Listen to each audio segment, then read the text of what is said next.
Bismillahirrahmanirrahim. Alhamdulillahirabbil alamin. Wa bihi nasta'in ala umuri dunya waddin. Wassalatu wassalamu ala sayyidil mursalin sayyidina wa habibina wa syafi'ina wa maulana Muhammadin wa ala alihi wa sahbihi ajma'in. Amma ba'du, khususan man sannafa hadzal kitab rahimallahu ta'ala wa nafa'ana bihi wa bi ulumihi wa bi ulumihi wa bi ulumihi wa fid daraini amin. Al-Fatihah. A'udzu billahi minasy syaithanir rajim. Bismillahirrahmanirrahim. Alhamdulillahirabbil alamin arrahmanir rahim maliki yaumiddin. Iyyaka na'budu wa iyyaka nasta'in. Ihdinas siratal mustaqim. Shiratal ladzina an'amta 'alaihim ghairil maghdubi 'alaihim waladdallin. Amin. Udri, punya sisa nggak kitab? Kitab sisa ada nggak? Pinjam. Bismillahirrahmanirrahim. Para asatidz, sahabat-sahabat sekalian, malam ini kita akan memulai pembacaan kitab baru, melanjutkan kitab hikam, kitab murasalat, dan kitab munajat yang sudah kita hatamkan kemarin. Kitab yang akan kita mulai ini judulnya adalah Futuhul Ghaib. Judulnya Futuhul Ghaib. Futuh itu artinya pembuka. Ghaib itu artinya sesuatu yang tidak nampak. Jangan langsung diartikan, kitab Futuhul Ghaib berarti isinya tentang ghaib-ghaib nih. Enggak. Bukan, gaib itu sesuatu yang tidak tampak. Apapun yang tidak tampak, baik yang ada di luar maupun yang di dalam diri kita, itu namanya gaib. Ruh kita gaib, nafsu kita gaib. Yang maha gaib adalah Allah. Semua manusia kalau tidak percaya dengan yang gaib, kurang imannya dia. Sebab di Quran dikatakan allazina yu'minuna bil ghaib. Orang yang bertakwa itu salah satunya adalah orang yang percaya, iman dengan yang gaib. Cuma masuk di Indonesia, gaib ini udah kacau bahasanya. Kalau orang nyebut gaib, pasti kan kita pikirannya udah kemana-mana kan, makhluk astral aja pokoknya. Sehingga ketika kita ngomong gaib, apa itu gaib-gaib, akhirnya orang keceplosan. Nggak ada itu gaib-gaib. Ngapain sih belajar yang gaib-gaib? Padahal belajar gaib itu sama saja belajar keimanan. Allazina yu'minuna bil gaib. Orang nggak percaya gaib itu imannya rontok dia. Tapi karena kacau masuk ke Indonesia, akhirnya sudah kacau lah gaib itu. Nah, Futuhul Ghaib ini, atau kalau mau diartikan pembuka kegaiban, itu isinya adalah ilmu tasawuf. Jadi isinya Futuhul Ghaib itu ya tentang bagaimana percaya dengan Allah, bagaimana mengatasi nafsu, bagaimana mengkondisikan kefakiran, bagaimana segala macam, semua hal yang terkait dengan diri kita, nafsu kita, apapun yang ada dalam diri kita, ini disampaikan dalam kitab Futuhul Ghaib ini. Futuhul Ghaib ini dikarang oleh ulama besar, namanya Syekh Abdul Qadir Al-Jailani. Syekh Abdul Qadir Jailani ini satu-satunya wali di dunia. Mulai zaman dulu sampai zaman sekarang nih, belum ada yang menggantikan, belum ada yang menggeser popularitas kewaliannya Syekh Abdul Qadir, belum ada. Dari zaman dulu sampai zaman sekarang, tidak ada seorang pun, tidak ada di dunia yang tidak bernisbat kepada Syekh Abdul Qadir Al-Jailani. Kalau Anda baca buku-buku tahlil, Majmu' Sarif dan lain sebagainya, itu pasti itu di doa tahlilnya itu ada wailah khususon ilah ruh Syekh Abdul Qadir. Belum ada di dunia ini wali gitu ya. Belum ada di dunia ini wali yang menyamai kedudukannya, kemasyhurannya dari Syekh Abdul Qadir Jailani. Enggak ada, belum ada. Setidaknya disepakatilah oleh mayoritas ulama itu belum ada yang menyamai ini. Maka kemudian beliau dikatakan sebagai Sultanul Aulia, rajanya para wali. Rajanya para wali itu namanya Syekh Abdul Qadir Jailani. Kalau rajanya ulama fikih namanya Syekh Abdus Salam atau Ibnu Abdis Salam. Kalau rajanya wali itu Sultanul Aulia Syekh Abdul Qadir. Saya dulu kalau minta ijazahan ilmu-ilmu hikmah gitu ya, minta ijazahan untuk ini untuk itu.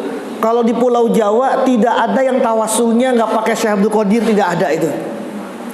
Mau untuk apa saja, mau untuk dagang, mau untuk penjagaan, untuk kebal, untuk apa saja itu pasti Fatihahnya itu, tawasulnya itu pasti ada Syekh Abdul Qadir Jailani. Jadi kalau tanya, ini Fatihahnya buat siapa? Ya Nabi, pertama Nabi, yang kedua Syekh Abdul Qadir Jailani. Pasti itu Syekh Abdul Qadir Jailani pasti disebut. Pun juga di dunia ini belum ada yang bisa nandingin kemasyhuran karomahnya Syekh Abdul Qadir. Karomahnya Syekh Abdul Qadir belum ada yang diperbincangkan di seluruh dunia, dan itu semua orang sepakat gitu loh. Dan semua orang mengetahui karomahnya Syekh Abdul Qadir Jailani itu tidak ada yang belum ada yang menandingi kemasyhuran banyaknya karomah Syekh Abdul Qadir Al-Jailani. Kalau Anda baca manaqib itu kan 80% isinya adalah karomahnya Syekh Abdul Qadir Jailani.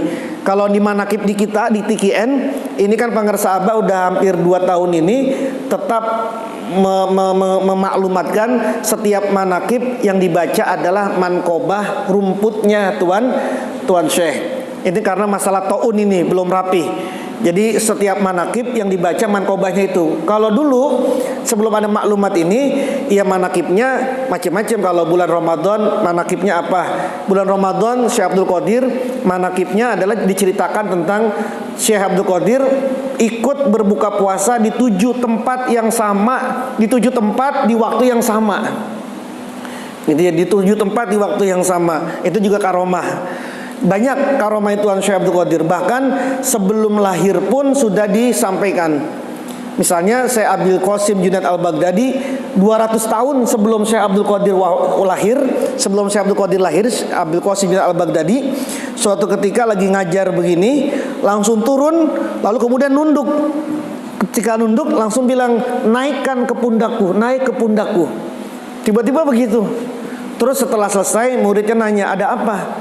Katanya Syekh Abil Qasim Junaid Al-Baghdadi, 200 tahun yang akan datang akan lahir dari kota Jailan seorang namanya Syekh Abdul Qadir Al-Jailani, di mana semua bahu para wali diinjek oleh beliau.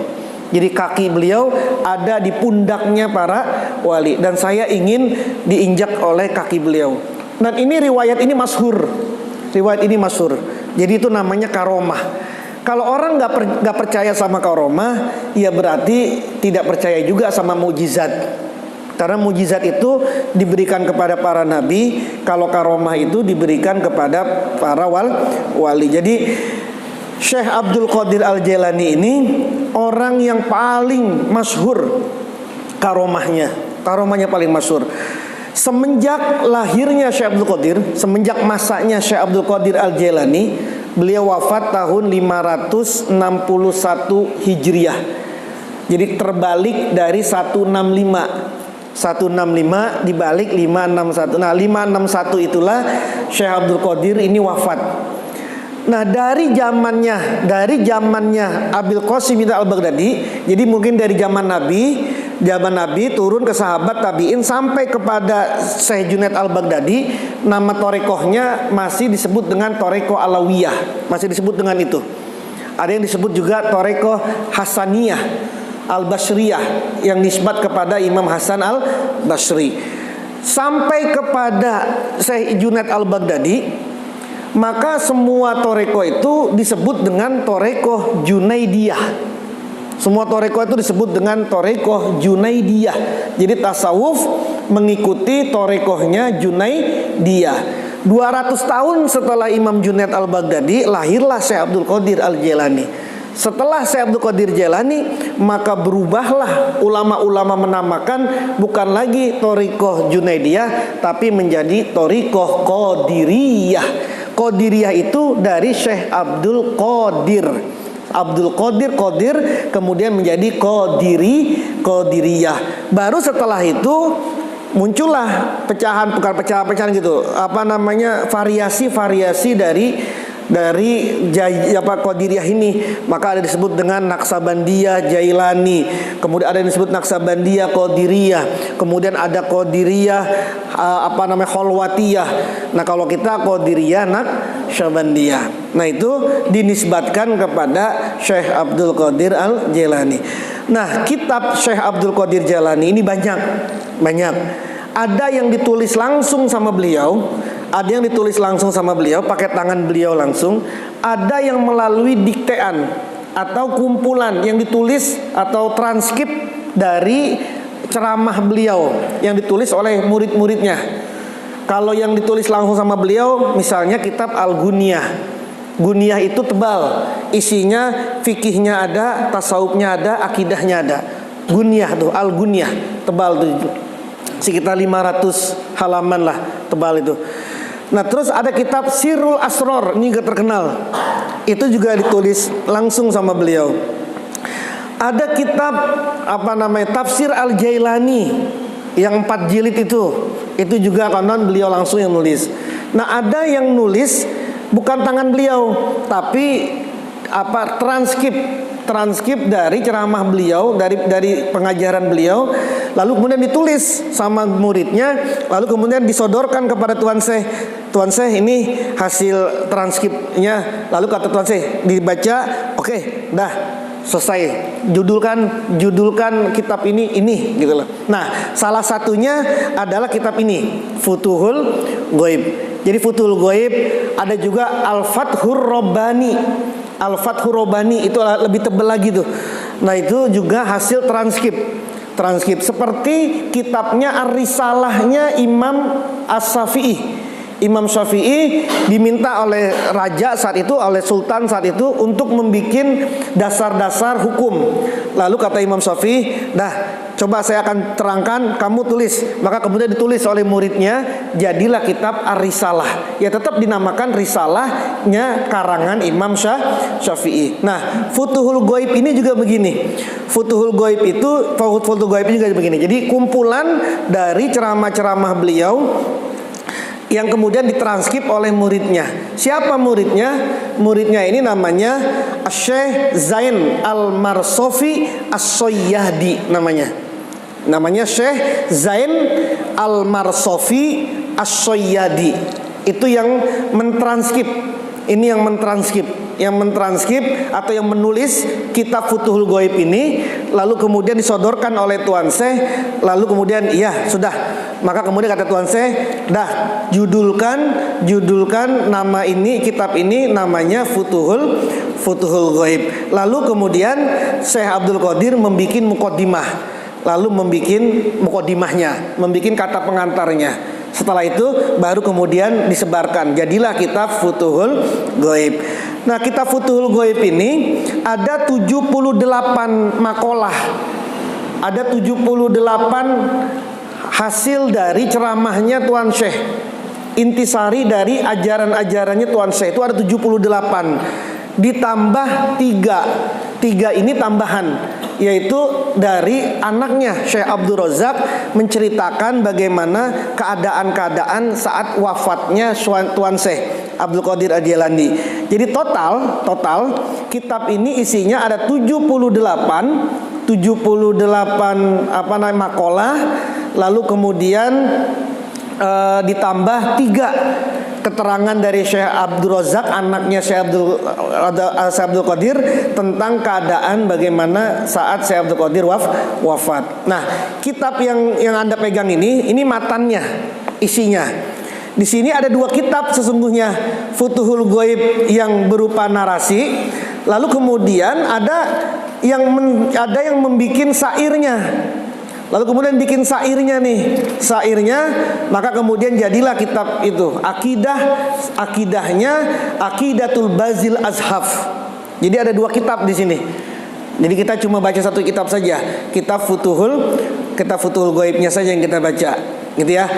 Nah, Futuhul Ghaib ini, matan yang ada ini lalu disarahkan. Sarah itu dikasih penjelas, dikasih komentar untuk memberikan pemahaman tentang arti-arti, makna-makna dari kalimat-kalimatnya Tuan Syekh ini. Disarahkan oleh siapa? Syekh Abdul Aziz bin Wali Muhammad Al-Makhalidi Al-Patani. Ini beliau orang Patan, Gujarat, India. Orang Gujarat. Disarahkan. Kitab ini disarahkan. Tapi sayangnya kitab ini kitab yang ditulis oleh Syekh Abdul Aziz ini masih berupa manuskrip, masih berupa tulisan tangan, yang pada tahun 2000-an oleh seorang profesor dari Gujarat namanya Syekh Mahmud Ali Al-Musahad Al-Misbahi. Jadi Mahmud Ali Al-Musahad Al-Misbahi, ini orang Gujarat, dicari. Kemudian ketemu manuskripnya ini. Tapi sayangnya manuskrip sarahnya Futuhul Ghaib ini banyak yang hilang tulisannya. Jadi karena tulisan tangan, maka kemudian ada yang hilang. Ada yang hilang ya karena mungkin faktor tintanya, juga ada yang kena tetesan-tetesan air gitu ya. Tetesan-tetesan air. Kemudian membuat kitab itu sudah ya sudah susah untuk dibikin lagi, untuk diketik itu sudah susah karena banyak yang hilang. Dan beliau Profesor Mahmud ini mencari di seluruh dunia, nggak ada lagi manuskripnya, cuma itu doang tuh, sarah Futuhul Ghaib, nggak ada lagi. Sampai suatu ketika beliau ada di satu kota di India, lalu kemudian ketemu dengan seseorang, lalu dikasih satu kitab matutot namanya Talkhis Sarah Futuhul Ghaib. Talkhis itu artinya kira-kira ringkasan. Jadi kan tadi Futuhul Ghaib disarahkan nih oleh Syekh Abdul Aziz. Lalu kemudian karena ini nggak bisa ditulis ulang karena sudah hancur, lalu kemudian ketemu sama kitab namanya Talkhis Sarah Futuhul Ghaib. Jadi maksudnya ringkasan dari sarahnya Futuhul Ghaib. Dilihat, dicek, ternyata masih bagus. Yang ngarang siapa? Namanya Syekh Athaillah Al-Batladi Al-Gujarati. Orang Gujarat, orang India. Maka kemudian manuskrip itu ditulis ulang sama Syekh Mahmud ini, sama Profesor Mahmud Ali Al-Masyahidi Al-Misbahi ini, ditulis ulang,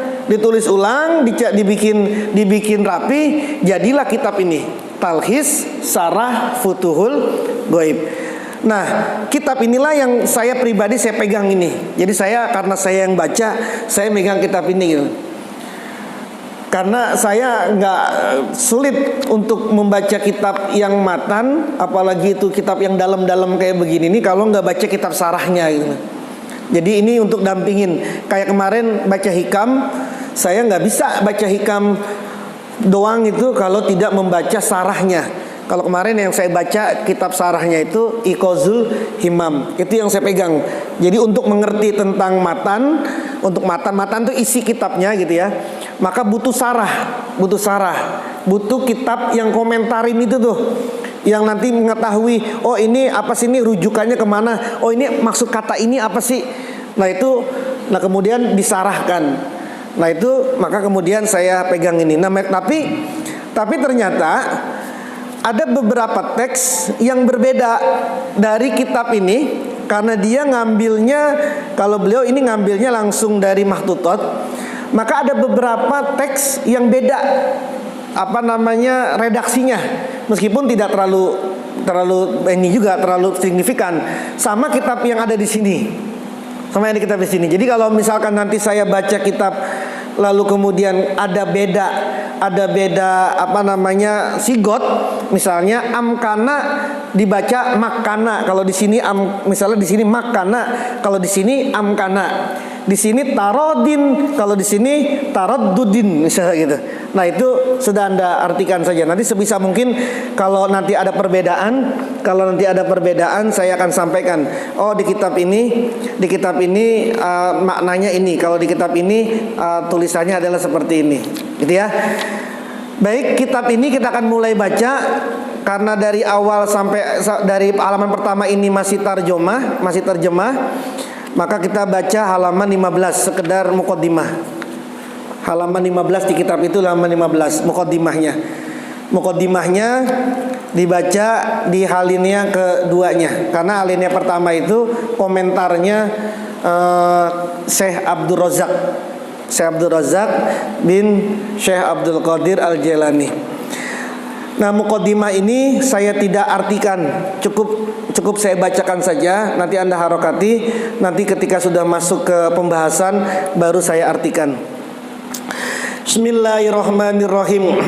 Alhamdulillahi rabbil alamin, awalan wa akhiran, wa zahiran wa batinan, adada khalqihi wa midada kalimatihi, wa zinata arshihi, wa ridha nafsihi, wa adada kulli saf'in, wa watrin, wa ratbin, wa yabisin, wa jami'a ma khalaqa rabbuna, wa jami'a ma khalaqa rabbuna, wa zara'a wa bara'a daiman abada sarmadan thayyiban mubarakan allazi khalaqa fasawwa wa qaddara fahada wa amata wa ahya wa adhaka wa abqa wa qarraba wa adna wa rahima wa ahza wa at'ama wa asqa wa as'ada wa asqa wa mana'a wa a'ta allazi bi kalimatihi qamatis samawati sab'us sidadu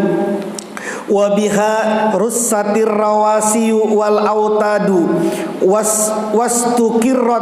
wastukirrat al ardu al mihadu fala maknuton min rahmatihi wala ma'munan min makrihi wa ghiratihi wa infazi aqdiyatihi wa fi'lihi wa amrihi wala mustakifan an ibadatihi wala mahluwan min ni'matihi fahuwal mahmudu bima hana al maskuru bima zawa summa salatu wassalamu ala nabihi Muhammadinil Mustafa allazi manittaba'a ma jaa bihi ihtada wa man sadafa anhu dhalla wartada an nabiyyi as-sadiqi al-musaddaqu az-zahidu fid dunya at-talibu ar-ragibu fir rafiqil a'la al-mujtaba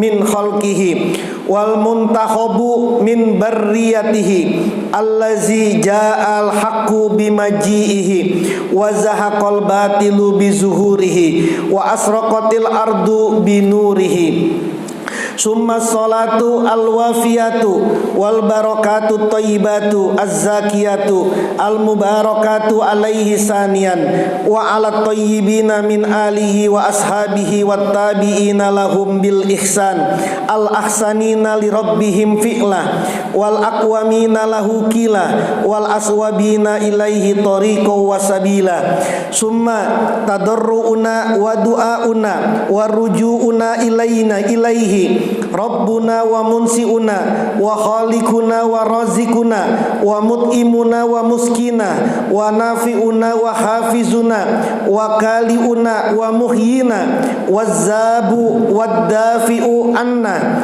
jami'a ma yu'zina wa yasu'una kullu zalika bi rahmatihi wa tahiyyatihi wa minnatihi bil khibzid daimi fil aqwali wal af'ali fis sirri wal i'lani wal kitmani wal izhari was siddati war rikhai wan ni'mati wal ba'sa'i was sarra'i wad dharra'i innahu fa'alun lima yurid wal hakimu lima yasha'u al alimu bima yakhfa al muttali'u ala suyuni wal ahwani ala suuni wal ahwali minaz zalati wat taati wal qurubati as-sami'u lil aswati al mujibu lid da'awati liman sa'a wa arada min ghairi munazi'in wala taraddudin amma ba'du.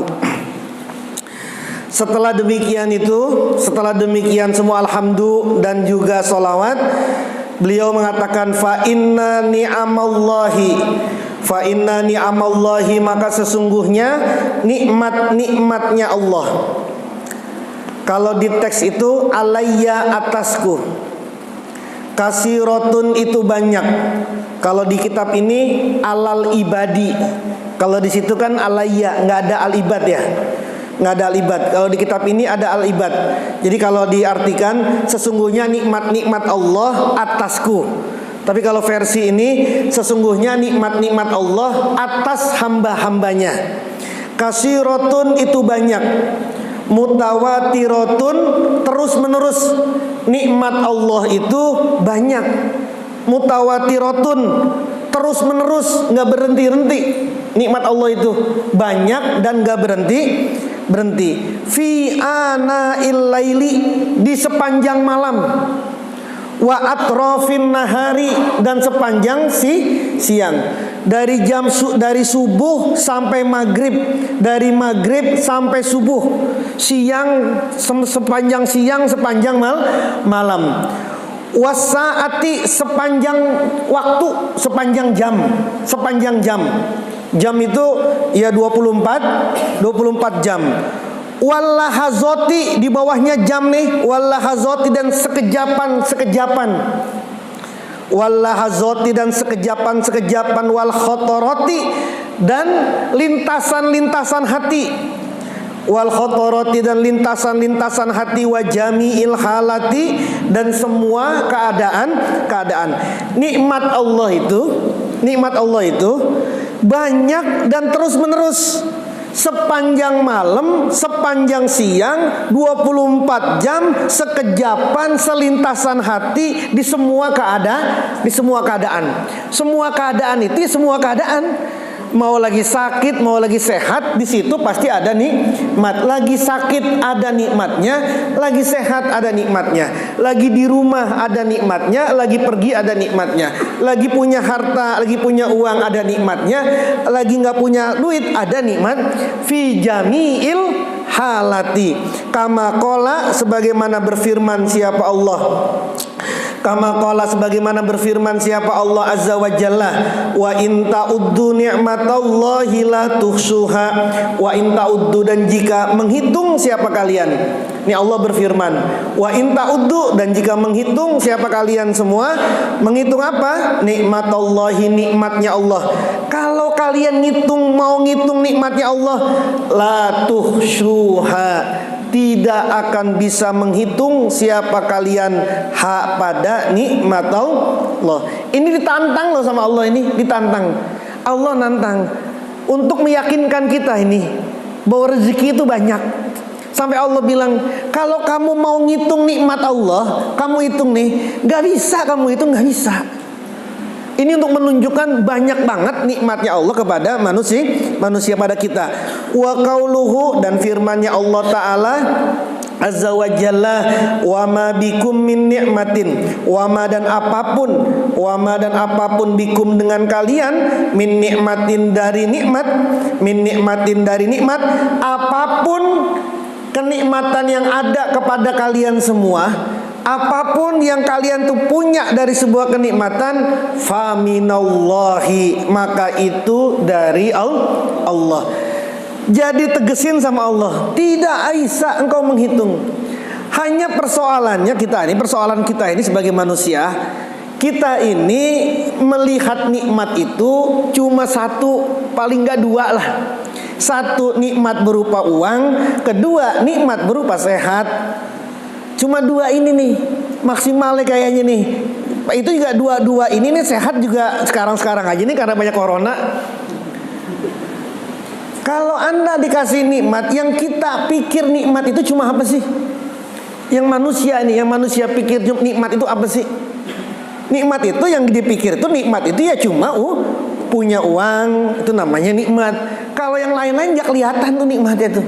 Bagi orang kebanyakan. Kenapa? Karena orang kebanyakan perlu sama uang. Maka kemudian yang dianggap sebagai nikmat itu cuma uang. Karena cuma uang yang dilihat adalah nikmat, maka kemudian kita ngerasa nggak punya nikmat. Allah nggak ngasih kita kenikmatan apa-apa. Karena kemudian kita ini merasa Allah nggak ngasih kenikmatan kita nggak berikan kenikmatan sama kita, maka kemudian syukurnya kita jadi nggak ada. Karena syukurnya kita ini nggak ada, makin jauhlah kita dari rezeki. Kenapa? Karena tadi kita melihatnya itu cuma nikmat, itu cuma duit. Karena cuma duit yang kita anggap nikmat, maka yang lain nggak ada kita syukurin. Karena kita nggak syukurin nikmat-nikmat yang lain ini, maka inna azabi lasadid. Sesungguhnya azabku itu paling pedih.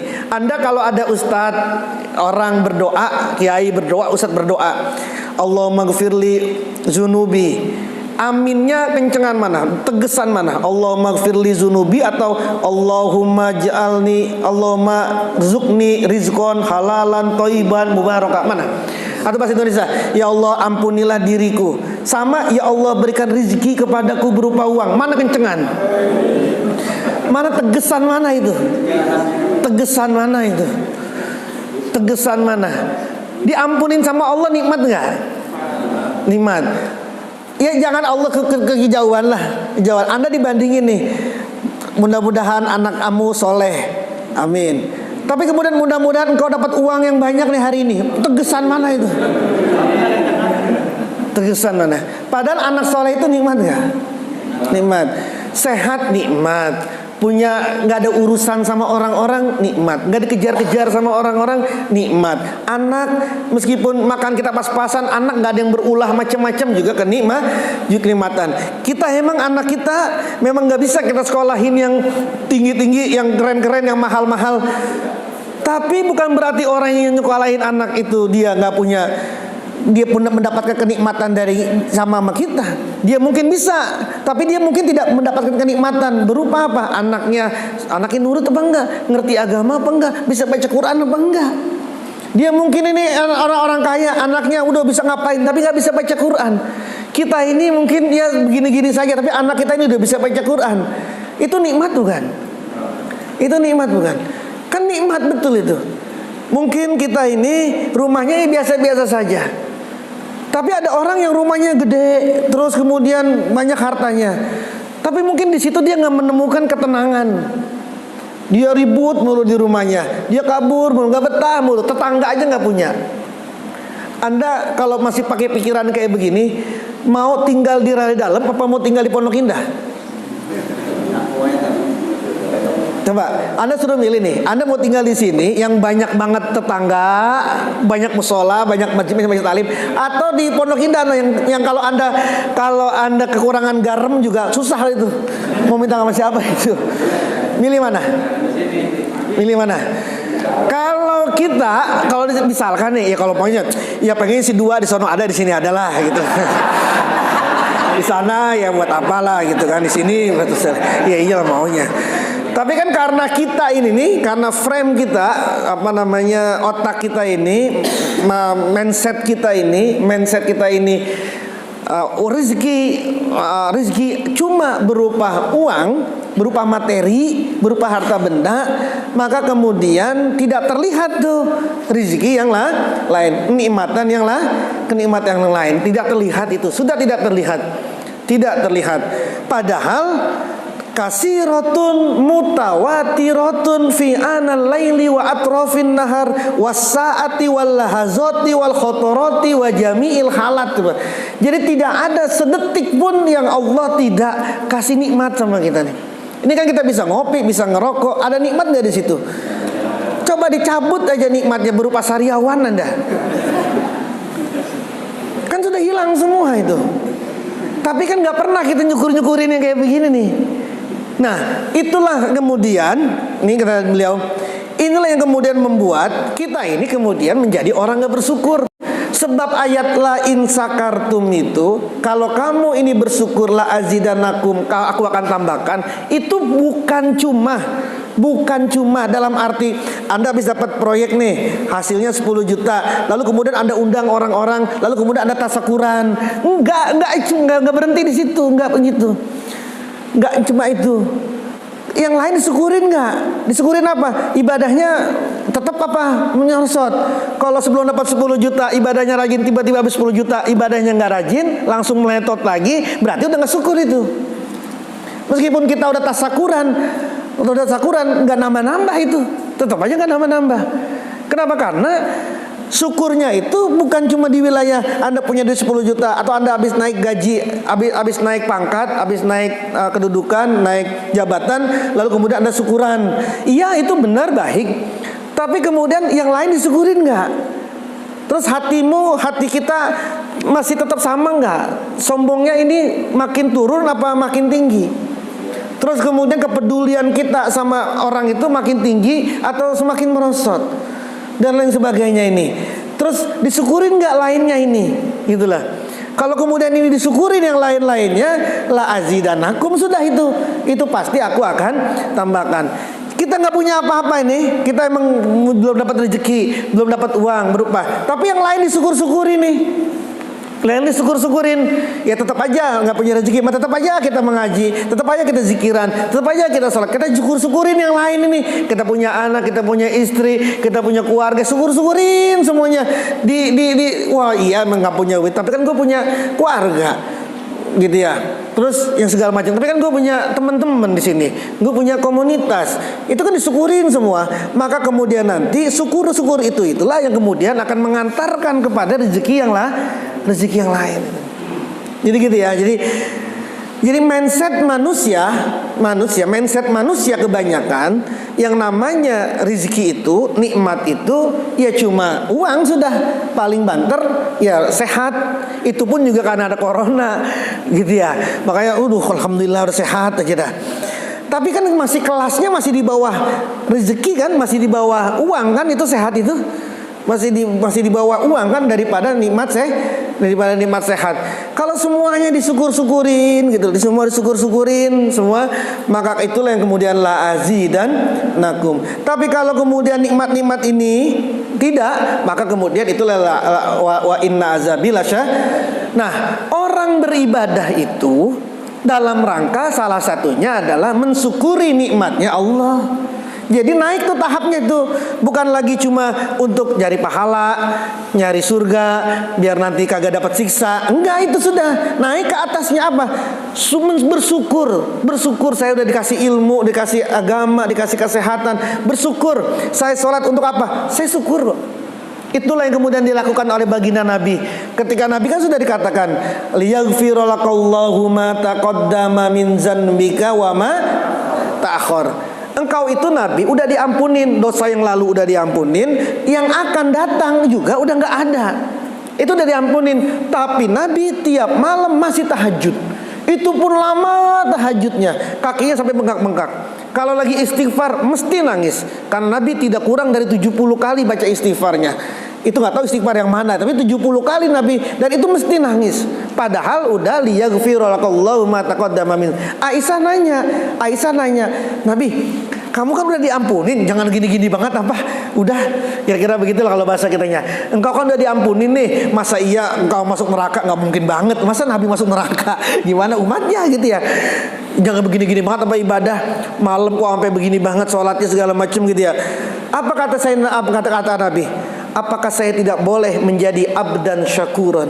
Apakah saya tidak boleh menjadi hamba yang bersyukur kepada Allah? Jadi Nabi sholat itu, Nabi ibadah itu dalam rangka bersyukur kepada Allah, syukur kepada Allah. Naik tuh derajatnya tuh, bukan cuma ngejar yang lain-lain tuh, tapi karena bersyukur kepada Allah. Nah, ibadah kita niatin syukur, ngaji kita niatin bersyukur, dalam rangka syukur. Syukur apa ya? Kita masih bisa punya motornya masih bisa bensin, kemudian kita masih bisa jalan, masih bisa nggak jalan macam ini. Itulah merasa bersyukur, ngaji, bersyukur masih punya begini, bersyukur kayak gini-gini loh. Nih kalau nanti kita semua ini praktekin, syukur yang kayak begini yang kita tanamkan, itu loh yang kemudian akan menarik kepada sesuatu yang belum ada. Ngerti ya? Jadi la in syakartum la azidannakum. Jadi kalau nanti lah apa katanya wa in ta'uddu nikmatallah itu, kalau engkau hitung nikmat Allah nggak akan bisa dihitung. Mana nikmat Allah? Kagak ngerasa kalau kita nikmat Allah. Kebanyakan manusia itu nggak ngerasa kalau nikmat Allah. Ya kalau lagi dapat gajian terasa itu nikmatnya. Kalau lagi dapat uang proyek baru tuh dapat nikmat Allah. Itu bisa dihitung lah. Anda sebulan berapa kali dapat proyek gede? Sebulan sekali atau setahun sekali? Atau dua tahun sekali? Atau 10 tahun sekali dapat proyek besar lah misalnya gitu gitu ya.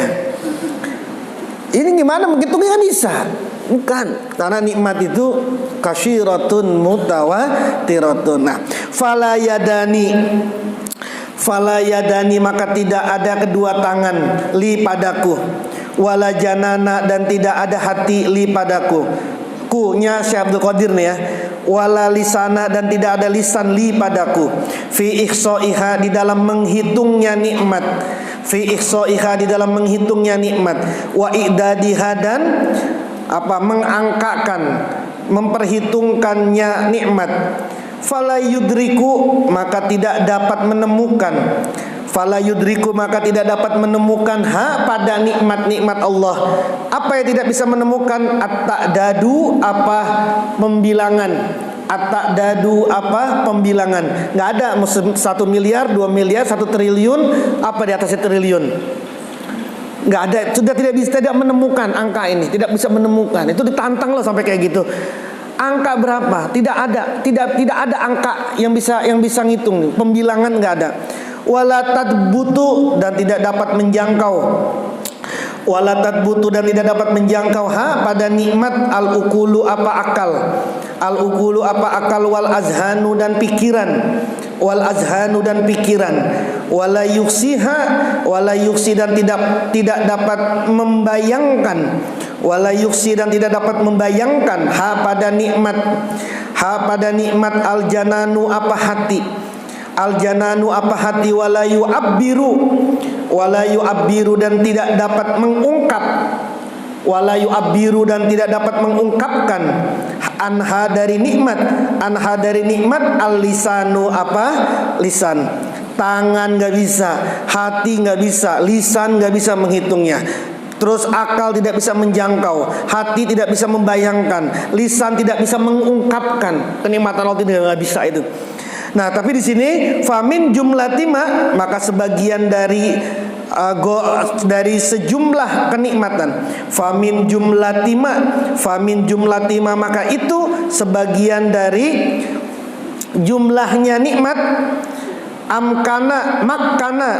Makana yang memungkinkan minta diriha dari mengungkapkan nikmat, nikmat al-lisana pada lisan, wa izhariha dan memunculkannya, wa izhariha dan menampakkannya, nikmat al-kalama pada ucapan, wa katabiha dan menulisnya nikmat, al-banana pada jari-jari, wa tafsiriha dan mentafsirkannya nikmat, al-bayana pada penjelasan, kalimatun utawi itu mubtadanya min jumlah. Kalimatun adalah kalimat-kalimat barozat yang muncul apa kalimat, wazoharot dan tampak apa kalimat, li padaku Syekh Abdul Qadir nih, min futuhil ghaibi dari pembuka kegaiban, fahalat maka terurai apa kalimat, fil jinani di dalam hati, fastagolat maka jadi sibuk menyibukkan apa kalimat, al makana pada tempatnya. Apa itu? Al qalbu, yaitu hati. sebagian nikmat yang bisa saya ungkapkan. Kan nggak bisa nih semua nikmat ini diungkapkan, nggak bisa. Kata Tuan Syekh, sebagian saja nih, sedikit sekali yang bisa saya ungkapkan dari kenikmatan yang Allah berikan kepada saya. Ini berupa apa? Ada kalimat-kalimat yang muncul kepadaku dan kemudian tampak kepadaku. Berupa apa? Berupa penyingkapan kegaiban yang kemudian terurailah itu di hati saya, lalu kemudian menyibukkan pada hati saya. Jadi istilahnya waridat. Muncullah tiba-tiba ilham, lalu kemudian ilham ini memantapkan dalam hati saya. Lalu terurailah, terukirlah, tersusunlah kalimat-kalimat itu. Yang kalimat-kalimatnya itu kemudian menjadi apa? Kitab Futuhul Ghaib. Karena yang diucapkan sama Tuan Syekh itu, semua yang diucapkan Tuan Syekh dalam pengajarannya itu adalah kenikmatan-kenikmatan Allah yang Allah kasih ilham sama dia. Kasih ilham. Jadi beliau bahasanya itu, beliau kepinjaman mulut doang. Beliau kepinjaman mulut doang. Yang menggerakkan dalam hati semua itu adalah ilham. Jadi kalau dalam tingkatan Nabi itu kan, dalam tingkatan Nabi, wa ma yantiqu anil hawa in huwa illa wahyun. Nabi itu nggak pernah bicara kecuali itu adalah wahyu. Itu kan tingkatan dari Nabi. Jadi Nabi tidak mungkin bicara kecuali itu dari wahyu.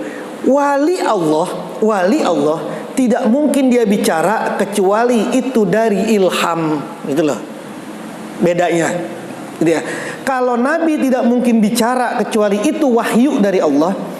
Nah, walinya Allah tidak mungkin bicara kecuali itu dari ilhamnya Allah. Maka jangan kaget ketika wali itu ngomong, sesuatu yang kita pengen omongin ternyata udah disampaikan dulu. Apa yang kita yang ada di pikiran kita ternyata kebaca semua gitu. Kenapa? Karena wali mah kepinjaman mulut doang. Yang semua kata-katanya adalah keluarnya dari hati, yang itu dari ilhamnya Allah.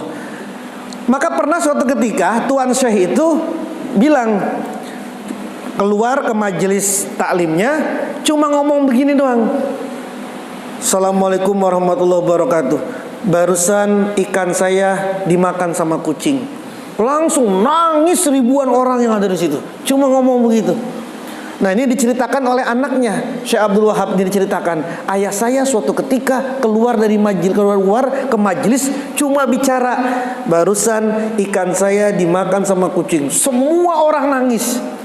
Saya ngomong kayak begitu tidak ada yang nangis. Kok bisa gitu loh? Kok bisa? Karena tadi itu keluarnya itu sesuatu gitu dari wahyu, dari ilhamnya Allah.